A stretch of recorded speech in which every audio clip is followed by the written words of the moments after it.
বেশ কিছুদিন আগে বাপি এসেছিল আমার বরের বাড়িতে।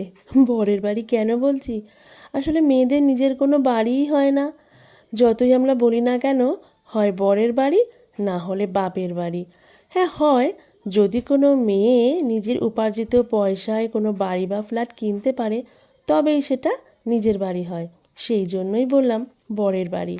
প্রসঙ্গত তোমাদের একটা কথা বলি, আমার এই বরের বাড়িতে 2018 সাল থেকে 25 সালের এই তোমার সেপ্টেম্বর মাসের প্রথম সপ্তাহটা পর্যন্ত এখানেই ছিল।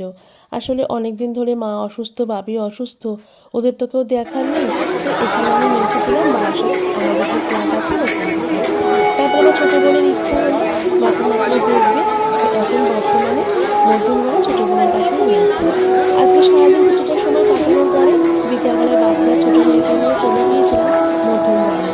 আর ওখানে না রাসের মেলা হচ্ছিল মধ্যমগ্রাম স্টেশনের পাশে। দত্তপুকুরের আগে খুব বড় করে মেলা হতো, কিন্তু যে মাঠটায় মেলা হতো ওখানে খেলার স্টেডিয়াম হচ্ছে বলে মেলাটা দু খণ্ডে বিভক্ত হয়ে গেছে। তো আগের মতন না সেই ফিলিংসটা আর নেই মেলায় যাওয়ার। তাই ভাবলাম মধ্যমগ্রামের রাসের মেলাতেই বাপিকে একটু ঘুরিয়ে নিই।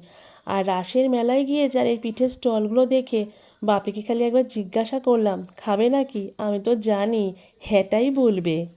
আসলে কি বলো তো, যতই হোক বাঙালি তো, বাঙালিরা একটু পিঠে টিঠে খেতে ভালোই বাসে। তারপর সোজা চলে গেলাম বোনের বাড়িতে। আর ওখানে গিয়ে আমার ছোটো মেয়ে খেলতে বসে গেল ছোটো বোনের মেয়ের টেন্ট হাউসটা নিয়ে। আর তারপর বললাম আমি যখন বাড়ি যাব ও বায়না শুরু করে দিল ও আর আসবে না। তো মেয়ের বায়নাটা রক্ষা করেই আমি চলে আসলাম। আর সেখানে ঘটে গেল একটা দুর্ঘটনা। একটু রাত করে আসবো, কিন্তু রাতটা একটু বেশি রাতই হয়ে গেল। আর মধ্যমগ্রাম স্টেশনে যখন পৌঁছালাম না, আমি আর ট্রেনটা দেখিই নি, সামনে নেম প্লেটটা হুট করে তো উঠে পড়লাম। তারপর যখন কাজীপাড়ায় গেলাম দেখলাম ওটা হাসনাবাদের ট্রেন ছিল। দেখ, কাজীপাড়ায় এসে আমার টনক এসছে, আমি হাসনাবাদের ট্রেনে উঠে পড়েছি। লাস্ট ট্রেন আসছে, লাস্ট ট্রেনটা ধরে বারাসাত নামবো। একজন বলল লাস্ট হাসনাবাদের ডাউন ট্রেনটা আসছে শিয়ালদা থেকে। তো এই দেখো চলেও এসেছে, সেই ট্রেনটায় উঠে পড়লাম। আর ভাবলাম কতক্ষণে বাড়িতে যাব, খুব টেনশন হচ্ছিল।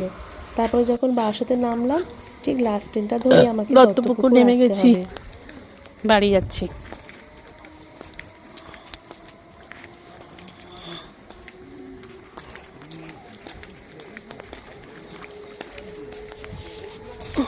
এটা একটা অ্যাডভেঞ্চার।